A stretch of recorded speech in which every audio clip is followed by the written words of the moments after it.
नजर डालेंगे आलमी मंजरनामे पर। अमरीकी सदर का रूसी तैयारों के लिए फजाई हदूद बंद करने का ऐलान। अमरीकी सदर का पहला स्टेट ऑफ द यूनियन खिताब। कहा पुतिन को नहीं पता उसके साथ क्या होने वाला है।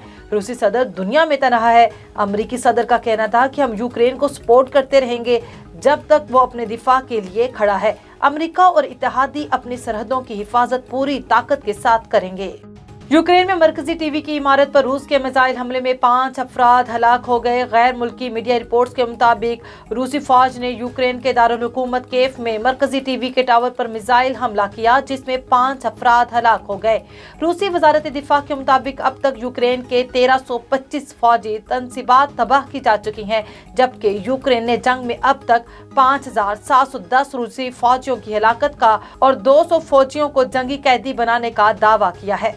नेटो के सेक्रेटरी जनरल ने अपनी अफवाज यूक्रेन ना भेजने का ऐलान किया है। गैर मुल्की खबर रिसा एजेंसी के मुताबिक नेटो के सेक्रेटरी जनरल जेंस स्टोल्टनबर्ग ने रूस से मुतालबा किया कि वह जल्द से जल्द यूक्रेन में जंग का खात्मा करे और अपनी फोर्सेस का इनखला करे। उन्होंने कहा कि नेटो इत्तेहादी यूक्रेन की फौजी और माली मदद समेत इंसानी इमदाद की भी हिमायत कर रहे हैं, मगर नेटो की फौज यूक्रेन नहीं जाएगी।